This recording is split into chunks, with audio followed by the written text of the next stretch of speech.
bonsoir et bienvenue. Je suis très heureux de vous accueillir dans votre club de 28 minutes. Vous connaissez la maison, vous êtes en bonne compagnie avec notre bande de clubistes, historiens, essayistes, éditorialistes, dessinatrices qui vont se pencher sur l'actualité de la semaine. Au menu ce soir, le premier tour des élections municipales, c'est dimanche. La campagne électorale a été éclipsée par le contexte international, en particulier la guerre au Moyen-Orient. Alors, doit-on redouter une forte abstention ?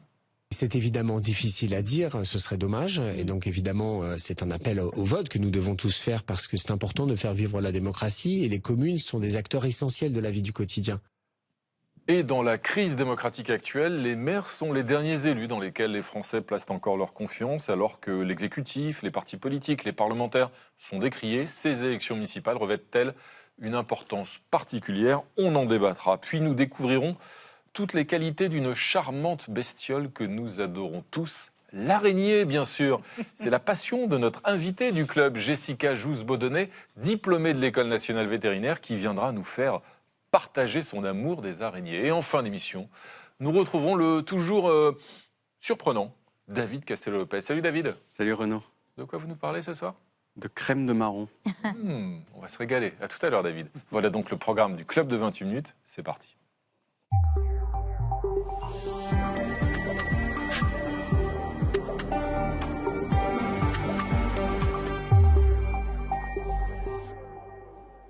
Valérie Brochard. Oui, c'est moi. Bienvenue. Merci beaucoup. Ravi de vous retrouver. Merci. Et Marjorie Adelson. Bonsoir. Bienvenue Marjorie. Merci. Bienvenue à toutes les deux. Et voici nos clubistes, nos invités de ce soir. Jean-Loup Bonamy. Bonsoir Jean-Loup. Bonsoir. Ravi de vous accueillir. Je rappelle que vous êtes essayiste, agrégé, docteur en philosophie et que votre dernier ouvrage s'intitule L'Occident déboussolé aux éditions de l'Observatoire. Bienvenue à vous. À vos côtés, Isabelle Saporta. Bienvenue Isabelle. Bonsoir. Essayiste et éditorialiste. Non. Encore Pascal Blanchard. On s'en lasse pas, Pascal. C'est toujours un plaisir. Historien, c'est bien ça ? Exact. C'est ce qui est écrit sur ma fiche. Bonne fiche. Je rappelle le 718e ouvrage que vous avez coécrit, évidemment, avec l'historien Benjamin Stora. Celui-ci s'intitule « Doit-on s'excuser de la colonisation ?» paru aux éditions Desclés de Brouwer. Bienvenue à vous, Merci. Pascal, ainsi qu'à Coco. Comment ça va, Coco ? Bonsoir Renaud, ça va. Ça Super, roule. Coco. Ravi de vous retrouver. Dessinatrice à Charlie et Libé, bien sûr. La une de Charlie à l'écran, et je rappelle, signé Coco, votre dernier album, un florilège de dessins de presse publiés, et parfois même refusés d'ailleurs dans Libération ou Charlie Hebdo, agrémenté de BD inédites. C'est aux éditions des Arènes. Tout de suite, Valérie, la première actualité de la semaine, alors qu'un soldat français a été tué en Irak, le premier depuis le début de la guerre au Moyen-Orient, la France semble être entraînée dans ce conflit. Ah oui, vous l'avez dit, Renaud, l'adjudant en chef Arnaud Frion est mort pour la France lors d'une attaque jugée inacceptable par Emmanuel Macron. Mais pour le président de la République, cette tragédie ne remet pas en question la stratégie de la France. Face à la guerre en cours, la position de la France est purement défensive, en soutien à ses alliés, et ne saurait justifier jamais qu'on s'en prenne à elle. La France continuera de faire preuve de sang-froid, de calme, de détermination, d'être fiable vis-à-vis de nos partenaires, de protéger nos ressortissants et de défendre nos intérêts et notre sécurité. Et rien, jamais, ne nous détournera de ces objectifs. Pascal Blanchard, la stratégie strictement défensive de la France, elle est tenable et combien de temps ? Elle est difficilement tenable, mais elle doit rester. Je pense que c'est fondamental d'être cet entre-deux que la France a décidé de jouer dans ce conflit. Parce que justement, ça permet de continuer à être une porte qui peut s'ouvrir sur des négociations futures, de savoir aussi faire ce lien entre l'Europe et ce conflit en termes de protection, de pouvoir parler à tout le monde. Il ne faut pas oublier que la France, avec l'Italie quand même, qui joue aussi un jeu double dedans, est une des rares nations qui est capable de parler à plusieurs camps, qui est capable d'avoir de l'influence, même si elle est détestée par certains, même si Trump se moque de Macron, c'est pas grave. Je pense que c'est important de garder ce point de vue et il faut rendre hommage quand même aux soldats français, notamment celui qui vient de mourir, à ceux qui sont blessés. C'est le courage aussi de la position française de trouver ce juste équilibre dans un conflit qui n'en a plus. Il faut le dire, puisqu'on rentre dans les ténèbres dans ce conflit, il faut qu'il y ait encore des nations qui restent des pivots. Isabelle Saporta, un journaliste du Monde, cet après-midi, le président a répondu « Nous ne sommes pas engagés en guerre contre qui que ce soit ». C'est-à-dire que maintenant, on ne peut imaginer aucune riposte de la France ? Elle était très. Alors, il n'a pas dit ça, le président. Il n'a pas dit qu'il fallait imaginer. Je le cite vraiment. Oui. Mais ce que je veux dire, il n'a pas dit qu'il fallait pas de riposte. Il a dit que c'était pas le lieu pour en parler. Il a raison. C'est pas dans une conférence de presse qu'on parle de ça. Par contre, elle était très intéressante cette conférence de presse. Pourquoi ? Parce qu'en fait, il a ciblé au fond la Russie. Il a dit, vous avez l'impression, c'était une conférence de presse avec Volodymyr Zelensky, et il a dit au fond tous ceux là qui aujourd'hui sont en train de faire tomber toutes les restrictions sur le pétrole russe, donc Scott Bessent, c'est-à-dire un des ministres de Donald Trump, vous avez tort. Vous avez tort parce qu'en fait, qui est en train aujourd'hui de travailler, qui a un accord avec l'Iran, c'est la Russie. Et donc c'était très intéressant parce qu'on avait l'impression qu'au fond l'Ukraine était très loin. Non, l'Ukraine est très près parce qu'on a besoin de l'Ukraine pour faire des drones anti-drones. Et c'est ça qui va se jouer là. Et on a besoin de dire aux États-Unis, attention, ça suffit en fait de faire ami-ami avec la Russie, parce que le vrai ennemi, c'est la Russie, et ils sont comme ça avec l'Iran. C'était très intéressant. Mais pour ce qui est de la guerre, sur le plan militaire au Moyen-Orient, Jean-Loup Bonamy, Emmanuel Macron répète, nous ne sommes en guerre avec personne. Nous ne sommes pas engagés dans cette guerre. Sauf que ce n'est pas visiblement la lecture de Téhéran, puisque c'est une milice irakienne qui pro-iranienne, chiite pro-iranienne, qui donc a tué ce soldat français et qui annonce qu'elle souhaite viser les intérêts français dans la région, notamment parce que la France a déployé le porte-avions Charles de Gaulle dans la région. Ça veut dire que même si on dit qu'on n'est pas en guerre avec quiconque, l'adversaire, lui, peut choisir d'être en guerre avec nous. Disons que la position d'Emmanuel Macron, que je comprends tout à fait, est difficilement tenable, et elle devient encore plus difficilement tenable avec la mort du soldat français. Moi, ça m'évoque 3 réflexions. La première, c'est qu'on revient à des choses que la France a parfaitement connues, puisque dans les années 80, il y avait déjà une guerre secrète entre la France et l'Iran, avec des actions iraniennes contre les soldats français au Liban, prise d'otages. Vous savez que Roger Hawk, le père de Marion Maréchal, était détenu en otage au Liban. Il y a eu des attentats même sur le sol français, téléguidés toujours par l'Iran. Donc on retrouve en fait une sorte de profondeur historique par rapport à ces événements. Ensuite, moi, ce qui me surprend un peu, c'est justement Emmanuel Macron a une position que je trouve légitime, qui était d'être une position d'équilibre. Non, mais c'est pas celle de Téhéran. Voilà. De parler avec tout le monde, mais voilà, ouais. J'ai un peu du mal à comprendre la logique des mollahs. J'ai l'impression que ça dysfonctionne un peu sous le turban, puisqu'ils s'en prennent à un pays qui, quand même, leur tend la main et essaye de dialoguer. Oui, la logique, c'est d'embraser toute la région. Mais je ne suis pas sûr que cette logique soit très profitable à l'Iran. Et enfin, je pense que c'est très important de riposter pour marquer le coup, mais qu'il faut dissocier, comme on l'a dit, la riposte de la guerre. C'est-à-dire riposter contre l'Iran, contre cette milice chiite irakienne pro-Iran, mais sans entrer dans l'engrenage américano-israélien. Pascal Blanchard, jusqu'à présent, il y a globalement une unité de la classe politique quant à la stratégie de la France. Est-ce que vous pensez que cette unité, elle peut perdurer, ou est-ce que forcément, ça va être amené à se fissurer ? L'évolution des événements dans les 15 jours post, notamment aux élections municipales, fera certainement qu'il y aura des fractures à l'intérieur. Mais c'est complexe d'avoir un autre point de vue en ce moment. C'est quoi l'autre point de vue ? Soutenir les Iraniens, non. Soutenir le combat de Trump, on ne sait pas où il va. Soutenir les opérations israéliennes qui vont être jusqu'au boutisme. Il n'y a pas beaucoup d'autres positions possibles. On aurait pu reprocher à la France d'avoir voulu, notamment avec son porte-avions, notamment avec sa marine, notamment avec les dragueurs de mines qui peuvent être très utiles dans les jours qui viennent, quand Trump daignera nous demander si on peut l'aider. Qu'est-ce que vous voulez avoir comme autre point de vue ? Pour l'instant, on ne voit pas véritablement sur quoi un autre point de vue. Si c'était de dire que les Français devraient être, comme les Allemands et les Anglais, extrêmement discrets, se retirer du jeu et ne plus être une grande puissance. C'est pas que les Anglais sont discrets, c'est que la marine anglaise est inexistante. Elle n'arrive même plus à sortir des ports. Elle n'arrive même plus à sortir des ports. On peut faire un petit cocorico pour une fois. Et je pense qu'il faut le faire. On a une armée qui se tient, on a été capable de mettre le porte-avions, d'avoir des frégates, d'aligner tout ça. Et je pense que la position d'Emmanuel Macron, elle est parfaite sur ce. D'où le fait qu'elle n'est pas contredite aujourd'hui, que ça m'étonnerait qu'avant. Alors, il peut encore beaucoup y avoir des évolutions sur le conflit. Attention. Elle pourrait évoluer dans les 15 jours, 3 semaines qui viennent en fonction des événements sur le terrain. 2 dessins de Coco. Et oui, ne vous méprenez pas, soldats français, ce n'est pas de la chair à canon, mais de la chair à défense, nous dit Macron. Merci. Et Macron va-t-il récidiver ? Peut-être en relisant Neruda, sans doute. Merci Coco. Valérie, c'est l'heure de votre duel de la semaine. Il est européen, ce duel. Il oppose Madame la Présidente à Madame la Vice-Présidente. Oui, et pourtant, Renaud, vous le savez, à Bruxelles, les batailles se livrent rarement en public, sauf quand Teresa Ribera, vice-présidente de la Commission européenne, que vous découvrez à gauche de l'écran, décide de contester la ligne de sa patronne, Ursula von der Leyen, que vous reconnaissez à droite. Lundi dernier, devant les ambassadeurs de l'Union européenne, la présidente de la Commission appelle l'Europe à assumer une ligne plus réaliste, plus pragmatique face aux bouleversements géopolitiques, quitte à remettre en question l'ordre mondial qu'Ursula von der Leyen trouve un peu vétuste. Europe can no longer be a custodian of the old world order. for a world that has gone and will not return. We will always defend and uphold the rules-based system that we helped to build with our allies, but we can no longer rely on it as the only way to defend our interests. Des propos qui ont fait bondir Teresa Ribera. Dès le lendemain, à la radio nationale espagnole, la vice-présidente de la Commission européenne prend ses distances et lance sans aucun filtre ses critiques contre Ursula von der Leyen.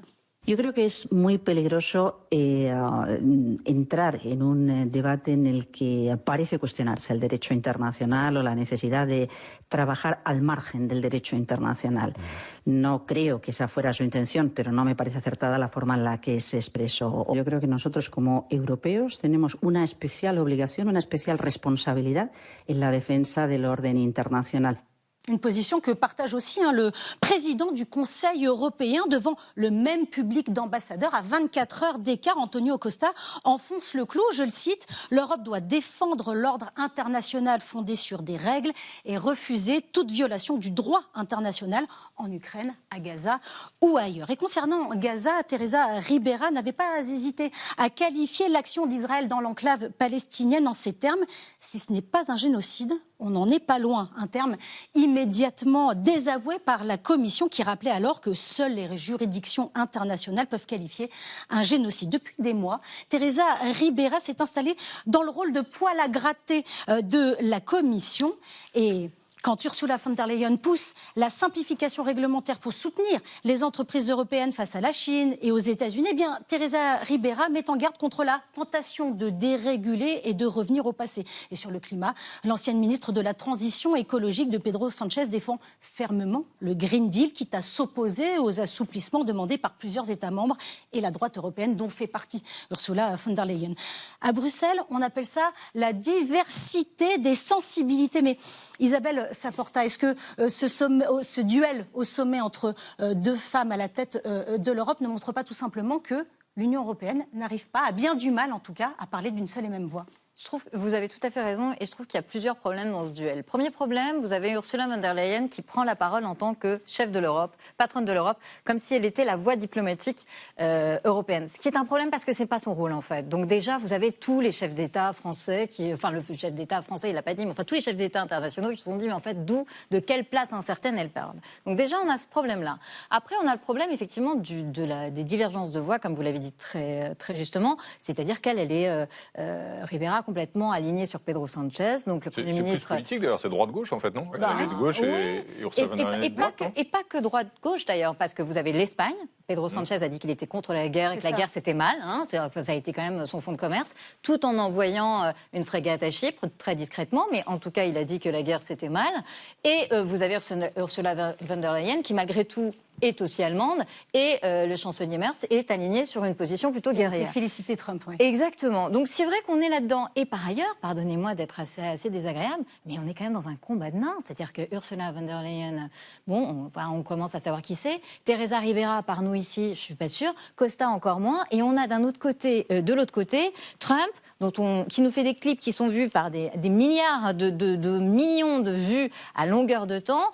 On a, au fond, je trouve un problème de leadership et de notoriété ahurissant. Et là encore, et ça va être vraiment une exception ce soir, Cocorico. Oui, donc vous êtes très patriote ce soir.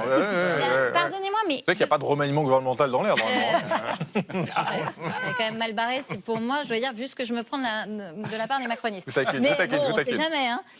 Non, très court, Jean-Loup Bonamy, sur ce rôle de l'Espagne, on l'a dit, il y a Pedro Sánchez qui a dit non à la guerre, non à Trump. Il y a la position de Teresa Ribera, c'est quoi? L'Espagne se pose aujourd'hui en défendeur de la paix, de l'ordre mondial? Non, mais alors moi, moi qui suis attaché à la souveraineté des États, je me réjouis de cette querelle intra-européenne. J'ai même acheté du popcorn pour suivre cet affrontement. Ouais. Et donc, en effet, vous savez que l'Espagne, en fait, est un pays très anti-américain, anti-États-Unis. états-uniens, parce que l'Espagne n'a jamais vraiment digéré d'avoir perdu ses colonies sur le continent américain. Non, mais ce n'est pas une plaisanterie. Et c'est les États-Unis. Les Philippines, c'était honnête. Exactement, les États-Unis et la guerre hispano-américaine. Hein, donc les États-Unis, historiquement, ont tout fait pour démanteler l'empire colonial espagnol. Je pense que M. Sanchez, comme beaucoup d'Espagnols, garde une certaine rancœur à l'encontre des États-Unis. Vous êtes un adepte de ce que vous appeliez cette profondeur de champ, Jean-Yves. Un dessin de Coco. Guerre en Ukraine, guerre au Moyen-Orient et maintenant la guerre à Bruxelles. Merci Coco. C'est maintenant l'heure de la une internationale. C'était mercredi à la une du Courrier Mail, un quotidien australien. De nouvelles Australiennes pleines de courage. 5 joueuses de l'équipe de football iranienne ont demandé et obtenu l'asile en Australie. Il y a quelques jours, elles avaient refusé de chanter l'hymne iranien avant une rencontre qui s'y déroulait. Le summum du déshonneur selon les autorités iraniennes, qu'ils ont qualifié de traîtresse en temps de guerre. Menacées de représailles, ces 5 joueuses, rejointes par 2 autres, ont choisi de rester en Australie. Le sort réservé au reste de l'équipe demeure incertain. Quel écho Pascal Blanchard peut avoir l'attitude héroïque de ces joueuses? Est-ce que c'est un encouragement à tenir bon pour les opposants au régime en Iran, lesquels ont subi, on le sait, une répression sanglante il y a quelques semaines? D'abord, je ne suis pas sûr que l'information circule très ouvertement et très librement actuellement en Iran pour que ce soit un signe. Dans l'histoire, on sait que ces gestes comptent à la fois peu et peuvent être très symboliques. On l'a connu avec les Cubains, on l'a connu avec le bloc de l'Est, rappelez-vous. Ils démontrent qu'il y a 2 côtés d'un mur. Ils démontrent qu'il y a une alternative. En même temps, pour ces femmes, c'est un courage absolu, puisque la plupart de leurs familles sont toujours en Iran. Donc je pense que c'est aussi des situations individuelles très complexes à avoir. Mais oui, ça peut avoir un acte symbolique. Oui, ça peut démontrer que, parce qu'il n'y a pas beaucoup d'exemples. Actuellement, on ne voit pas beaucoup de personnes qui quittent le régime. On ne voit pas beaucoup d'actes d'opposition à l'intérieur, donc c'est un des rares moments d'opposition. On a vu une opposition se manifester de façon extrêmement virulente et qui a subi un massacre de plusieurs dizaines de milliers de personnes. Oui, mais comme dirait Isabelle, d'actes médiatiques qui peuvent servir de levier médiatique et qui peuvent faire un contre-champ par rapport aux bombes, ça peut être un signe si l'information arrive à circuler. En même temps, attendons de voir, vous avez entièrement raison, ce qui va se passer pour le reste de l'équipe qui essaye de revenir en Iran actuellement. Pour l'instant, c'est 5, peut-être 2 de plus, 7 sur l'ensemble de l'équipe. En tout cas, l'impact que ça va avoir, qui est peut-être le plus important, c'est que les Iraniens n'iront peut-être pas faire la Coupe du Monde des garçons de football aux États-Unis. Pas forcément l'impact le plus important, ça. Si, alors là, politiquement, ça peut être un acte très important si justement cette Coupe du Monde, sans présence des Iraniens, peut faire un débat aujourd'hui en Iran. En tout cas, le sport a toujours été une caisse de résonance sur les grands moments politiques. Isabelle Saporta, on parlait justement des familles, de tout l'entourage de ces joueuses. Est-ce qu'elles risquent des représailles en Iran? Oui, d'ailleurs, on voit que certaines ont décidé de rentrer parce qu'elles savaient que leur famille était là. Et il faut voir que depuis la répression du 8-9 janvier, qui a fait effectivement des dizaines de milliers de victimes, en fait, les médecins qui ont soigné les gens qui étaient blessés ont été poursuivis, ont été parfois assassinés, ont été emprisonnés. Il y a eu des milliers de prisonniers politiques. Nous, on a des correspondants locaux qui nous racontent comment ils ne peuvent pas faire 3 pas dans la rue sans être contrôlés par, en fait, les gardiens de la Révolution. Donc il y a au fond un durcissement du régime qui est ahurissant. Et d'ailleurs, c'est le fils de Khamenei qui a été nommé, dont on n'a même pas vu le visage, dont on ne sait même pas s'il est vivant, mais effectivement qui est censé être un dur de dur. Un dessin de Coco. Chanter l'hymne iranien, certainement pas. Chanter pour la mort du régime, oui. Merci Coco. Valérie, autre dossier de la semaine, les élections municipales en France. Évidemment, le premier tour, c'est dimanche, à l'issue d'une campagne qui a été très largement éclipsée par l'actualité internationale. Oui, Renaud, et pourtant, c'est officiellement le dernier jour de campagne. Aujourd'hui, dernière ligne droite pour convaincre les Français d'aller voter, en particulier les plus jeunes qui hésitent encore entre scepticisme et envie de participer. Écoutez. Pour moi, les maires, ils servent à rien. Parce que je trouve qu'ils sont... Ça change rien non plus, en fait, il n'y a rien qui change. Comme il y a plein de partis différents, c'est pas forcément auxquels se rattacher. On se reconnaît pas forcément dans certaines idées. Les municipales, ça peut vraiment être le côté je commence à m'engager, c'est la première voie. Parce que les présidentielles, ça peut paraître encore loin et des enjeux encore plus grands. Là, c'est plus local, on peut se dire peut-être que j'ai un impact sur mon quotidien. Jean-Loup Bonamy, dans la dernière enquête du Cevipof, on apprend que 82% des Français disent s'intéresser aux municipales, mais certains observateurs parlent en effet de l'abstention des jeunes et d'autres. Est-ce qu'il est réel ce risque d'abstention ? Probablement, mais je pense qu'il y a un risque encore plus grave, c'est que vous savez que dans 70% des communes, il n'y aura qu'une seule liste, et donc 68%. il n'y aura pas, il n'y aura pas de véritable élection à proprement parler, puisqu'il n'y a qu'une seule liste, donc aucun suspense, aucun choix possible, ce qui est un véritable déni de démocratie. Ça c'est lié, il faut le préciser, donc à l'abandon du panachage dans les petites communes en particulier. Tout à fait. Au total, il y a 25 000 communes, effectivement, vous avez raison, dans lesquelles il n'y a voilà, qu'une seule liste. et donc cette désaffection vis-à-vis de la politique et ce risque d'abstention, à mon avis, s'explique par plusieurs raisons. Déjà, vous avez une désaffection globale des Français pour la politique. Vous avez des hommes politiques qui sont quand même parfois, excusez-moi de le dire, mais pas vraiment au niveau, qui sont assez décevants. Vous avez également une suppression du cumul des mandats et du rôle historique du député-maire. Et donc, vous avez des gens qui voudraient être à la fois députés et maires, mais comme on ne peut plus être les deux, qui se rabattent uniquement sur leur mandat national de député et donc qui délaissent la mairie, ce qui crée d'ailleurs une déconnexion entre le national et le local. Donc, moi, je pense que ça a été une catastrophe, cette suppression du cumul des mandats. Et donc, vous avez toute une série de facteurs, l'abandon du panachage, des règles beaucoup plus strictes, justement, sur la parité, qui compliquent le jeu démocratique. Pascal Blanchard, pourtant, 72% des Français se disent encore très confiants envers le maire. Est-ce que c'est celui qui sauvera finalement la démocratie, l'acte de démocratie? C'est celui à qui on parle, c'est celui à qui on dit bonjour, c'est celui qui vous règle un problème, c'est celui qui vous trouve une solution, c'est celui qui va gérer vos problèmes de voisinage aussi. C'est celui que vous connaissez généralement en termes de nom. Je rappelle que dans la hiérarchisation, à part le président de la République, qui est toujours plus connu que les autres, mais que vous connaissez comme nom, rarement votre conseiller général ou conseiller régional. Donc cette proximité, elle est importante. Je pense qu'au-delà de tout ce qu'on vient de dire, il y a ça. Par contre, regardez, il y a deux chiffres aussi qui m'ont marqué dans ce débat. 40% des jeunes de moins de 30 ans ne sont pas inscrits dans l'endroit où ils vivent et ne peuvent donc pas voter. C'est énorme. Alors déjà qu'ils ne votent pas, ça aide pas. Et deuxièmement, on a quand même un système qui est un peu archaïque, même si je sais, j'ai fait quelques débats, certains m'ont dit, comme Pascal Parisot, qu'il faut bien se déplacer pour voter. On a quand même des petits objets aujourd'hui qui nous simplifieraient un tout petit peu la vie, et notamment de la nouvelle génération, pour pouvoir voter. On a un système qui est un peu lourd, qui est un peu contraignant. Je pense que ce n'est pas être antidémocratique et anti-acte de voter, d'utiliser un peu de technologie pour aider les gens à voter. Ça ne veut pas dire qu'on va avoir plus confiance en France sur nos élus, mais ça veut dire en tout cas qu'il y a besoin de faire ce travail de modernisation peut-être des actes politiques. Et puis, alors, il faut le dire, parce que là, on vient de dire qu'il y avait une seule liste dans beaucoup de communes. Il n'y a que 64 communes sans aucune liste. Aucune liste, aucun candidat. Ce qui n'est pas beaucoup sur le nombre de 34 900. Donc il faut quand même le dire. Mais on se plaint toujours de notre système. Il y a quand même encore dans ce pays une vraie vie démocratique. Justement, dans la crise démocratique globale quand même qu'on connaît dans le pays, pas seulement en France d'ailleurs, mais en tout cas en France, avec l'exécutif, les partis politiques, les parlementaires, a fortiori depuis la dissolution, mais aussi d'autres corps intermédiaires, la justice, les médias aussi, qui sont largement discrédités aux yeux du grand public. Est-ce que le maire reste une figure, une sorte de pôle de stabilité important dans ce contexte extrêmement anxiogène sur le plan politique, dans ce contexte profondément, cette déception, cette fracture en tout cas? Oui, vous avez raison. D'ailleurs, c'est ce que disent toutes les enquêtes du Cevipof à chaque fois, c'est que c'est le seul maillon au fond politique que les Français ont envie de sauver. Mais les Français, vous savez, ils sont pas bêtes. Ils ont vu le Covid, ils ont vu les inondations, ils ont vu les canicules. Qui est leur premier interlocuteur dans ces cas-là? C'est le maire. Donc, si vous voulez, moi, je dirais qu'une seule chose à nos téléspectateurs ce soir, c'est aller voter. Et vous savez quoi? Même s'il n'y a qu'une seule liste et même s'il n'y a qu'un seul tour, dire aux maires qu'on les aime alors qu'ils ont tout ça à gérer, qu'ils se retrouvent devant le narcotrafic alors qu'ils ont une épée en plastique pour se battre, qui sont pas, voilà, etc. Vraiment, allez voter, dites aux maires que vous les aimez et que faire une fête des maires. Et mais pourquoi pas? Très bien. Et pourquoi pas? Et on devrait tous être obligés de faire. Parce que vous savez, il n'y a pas que le fait qu'il y ait la complexification de ce scrutin, il y a aussi le fait qu'il y a de moins en moins de gens qui ont envie de s'engager parce que c'est compliqué d'être maire. Isabelle Saporta se présente au prochain élection. Vous l'avez vu, c'est très clair. Elle est très claire là-dessus. On ne sait pas dans quelle ville, mais c'est pas grave. Jean-Loup Bonamy, Pascal Blanchard parlait tout à l'heure des jeunes. De plus en plus de candidats aux élections municipales sont présents sur les réseaux sociaux. Est-ce que c'est là que ça se passe aujourd'hui? Est-ce que c'est là qu'on va chercher des votes et notamment les votes des jeunes? Moi, je pense qu'il faut avoir désormais une approche multicanale. Et donc, ce n'est pas juste soit que les réseaux sociaux, soit juste les médias classiques. Mais je pense qu'il faut désormais passer par tous les canaux. À la fois la proximité. Vous voyez, sur le tract de Rachida Dati, il y avait quelque chose de très important. C'était parlez-en autour de vous. Parce qu'en effet, dans une France qui est de plus en plus archipélisée. C'est ce que vous venez de faire. Ouais. Mais je pourrais le dire pour d'autres candidats. Avec d'autres.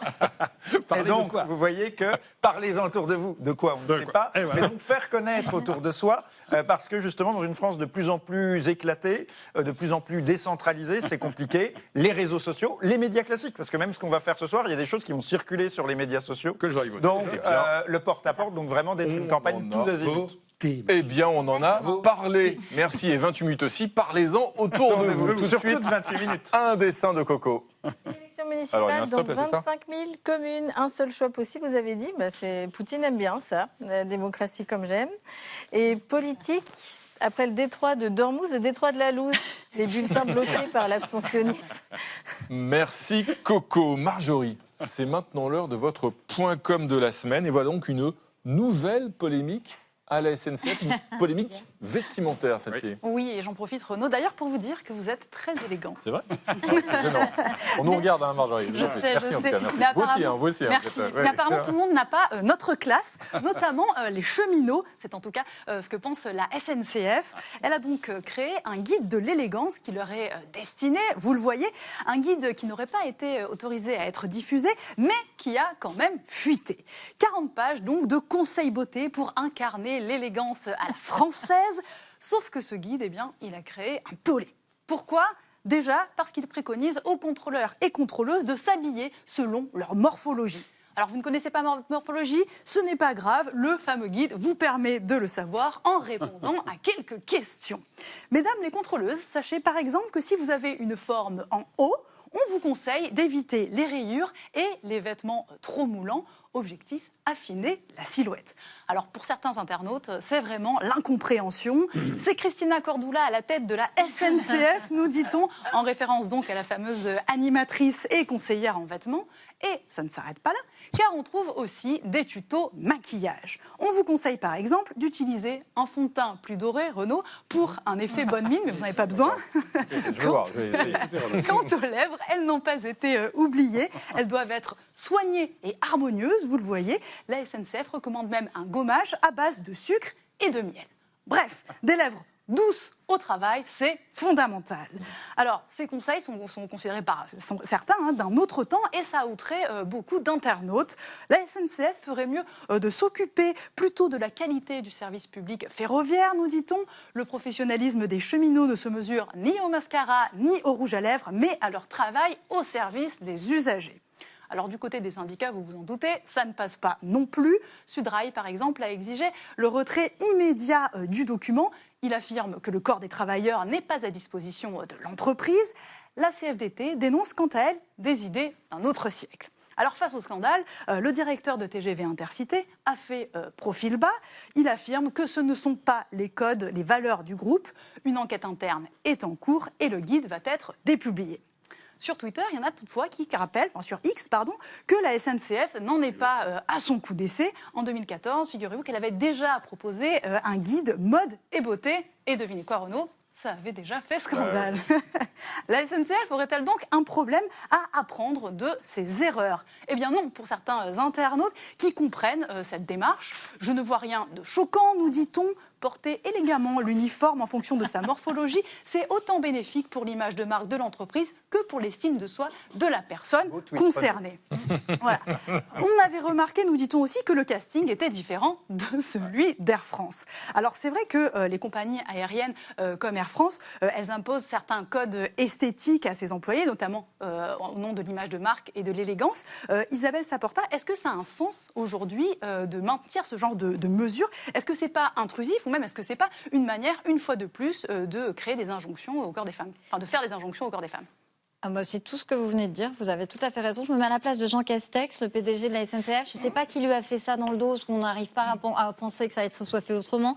Et franchement, mais les bras m'en tombent, quoi. C'est-à-dire qu'il faudrait mettre 1 milliard chaque année pour refaire le réseau ferroviaire de la SNCF.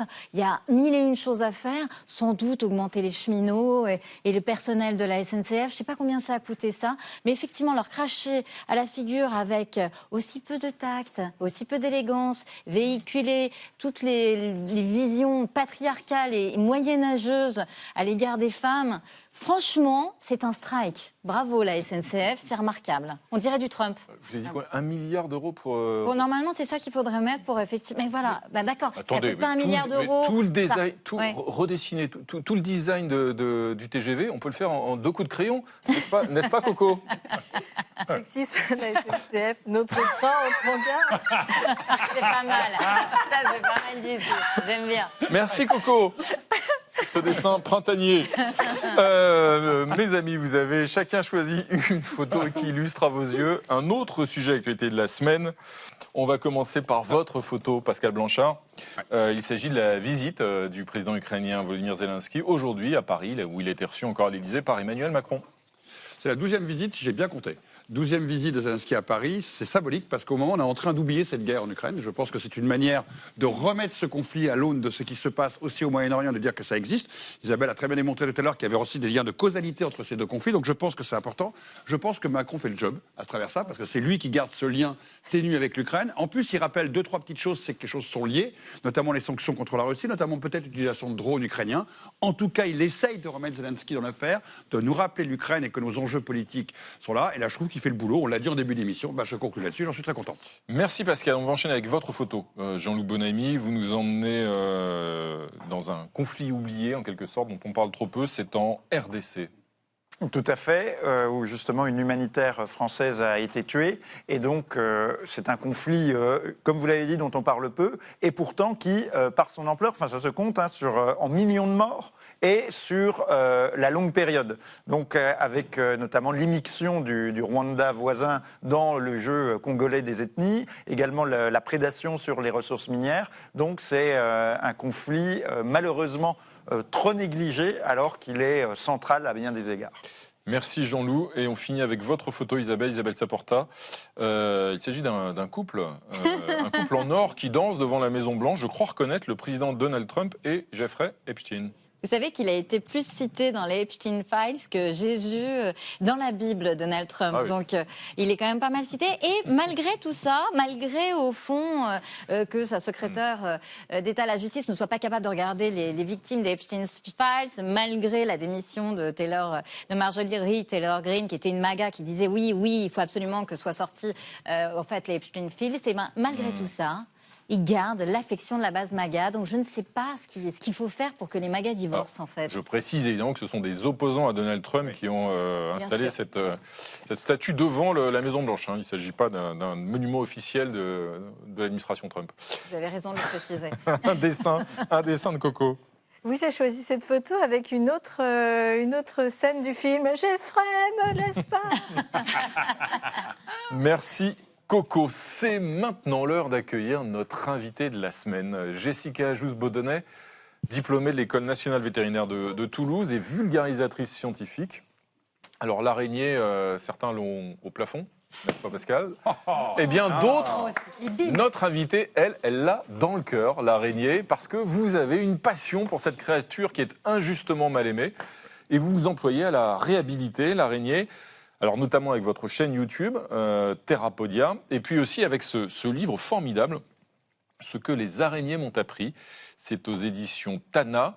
Et pourtant, Jessica Jousse-Baudonnet, votre premier contact, votre relation aux araignées, c'était plutôt mal parti, racontez-nous. Oui, ça a très mal commencé parce que j'avais un peu des a priori sur les araignées quand j'étais enfant, parce qu'on m'avait appris, peut-être comme pas mal d'enfants, à les craindre, à pas les toucher, à m'en méfier. Et en fait, un jour, quand j'avais 12 ans, je sortais de la douche et il y a une tégénaire qui m'est tombée sur le pied quand j'enroulais ma serviette autour de moi. Et ça a créé une phobie durable à partir de ce moment-là, et je me suis mis à vraiment vérifier toutes les pièces. Ça a créé vraiment un sentiment très fort qui a duré très longtemps. Qu'on comprenne bien, une tégénaire, c'est une énorme araignée, une toute petite araignée, c'est quoi? Ça fait partie des plus grosses araignées qu'on peut voir dans nos maisons. Elles ont la particularité d'avoir des très longues pattes, très poilues. En général, c'est ça qui ne plaît pas trop aux gens. Et c'est celles aussi qu'on peut voir à l'automne tomber dans nos lavabos, dans nos baignoires, parce qu'elles ne peuvent pas remonter les parois lisses. Il y a énormément de gens comme vous, quand vous étiez enfant, qui ont peur aujourd'hui des araignées. Mais est-ce que concrètement, il y a beaucoup d'araignées qui sont dangereuses au final? Ah non, très peu. C'est vraiment une phobie qui n'est pas basée sur des faits réels comme beaucoup de phobies. On ne risque rien, surtout en France. Il y a très très peu de risques d'être vraiment embêté par une araignée. Donc c'est plutôt l'aspect qui va nous rebuter. Justement, cette phobie, je crois, Isabelle Saporta. Vous avez un conseil à demander. Oui, non, mais comment on s'en sort, en fait? Moi, je m'en suis pas sortie, moi, de la phobie. Alors, en fait, comment vous avez fait, vous? Les vraies phobies, c'est celles qui... Enfin, ce qu'on appelle une phobie, c'est une peur, un trouble anxieux qui va impacter la vie de tous les jours. Et ça, c'est très difficile de s'en sortir tout seul parce qu'en fait, c'est un trouble émotionnel. Et donc, souvent, on a besoin d'un levier émotionnel pour s'en sortir. Et ce qui marche le mieux, c'est de consulter des professionnels pour ça. Donc, ça peut être des psychiatres.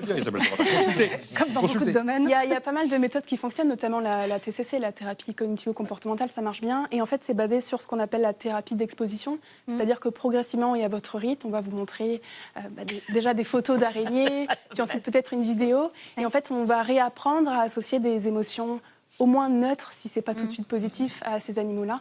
Donc c'est un processus qui est très lent et c'est bien de se faire encadrer. Ce qui veut dire qu'aujourd'hui, vous pouvez en tenir dans les mains, les laisser gambader sur vous sans problème. Ouais, sans problème.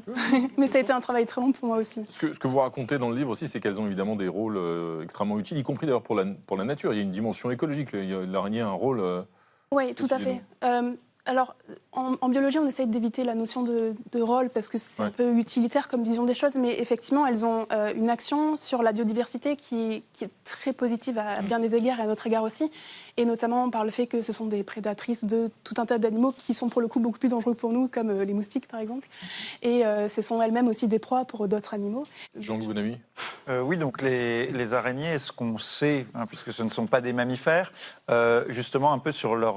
je crois que déjà, elles ne sont pas du tout capables de nous reconnaître, parce qu'en fait, c'est ça, effectivement, elles ne peuvent pas nous voir dans notre ensemble. Voilà, dans notre ensemble, on est une surface pour elles. Exactement. Et est-ce qu'on sait si elles sont, parce que ce n'est pas du tout le même système nerveux, accessibles à des sortes d'émotions, ou alors si elles sont insensibles à la peur ou à ce genre de choses. Bien. Est-ce qu'elles-mêmes ont peur de nous? Je reconnais bien le grand romantique que vous êtes, Jean-Louis Bonamy. Insensible à la peur, les émotions des araignées. Et je vais vous donner une réponse en deux parties. La première, c'est qu'on peut voir ce qui ressemble à de la peur, mais qui n'est pas forcément intégré comme ça. Mais par exemple, les araignées que j'ai pu avoir à la maison, c'était des petites araignées sauteuses qui ont une très bonne vision. Et quand je m'approchais d'elles, je voyais qu'elles sursautaient. Donc, elles ont des réactions face à des stimuli externes.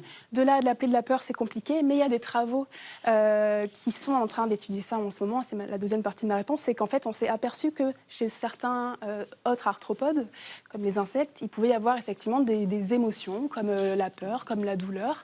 Et en fait, les araignées étant des arthropodes comme les insectes, on pourrait penser que c'est aussi la même chose chez elles. Pour l'instant, ça n'a pas encore été prouvé, mais ça a été prouvé chez les insectes, chez les crustacés. Donc, il y a les araignées qui sautent, je crois. Moi, j'ai connu des araignées en Afrique, en Côte d'Ivoire, donc des migales, qui sautaient. Pourquoi les araignées sautent? Parce qu'elles avaient peur de vous, Pascal. Je m'inquiète. Et a raison. Pourquoi elles sautaient? En fait, elles peuvent sauter soit pour se défendre, soit pour attaquer. Par exemple, celles qu'on voit, pas celle-là, mais celles qu'on voyait avant, les petites saltiques, les petites araignées sauteuses, elles sautent pour chasser. Elles font pas de toile, contrairement à d'autres araignées.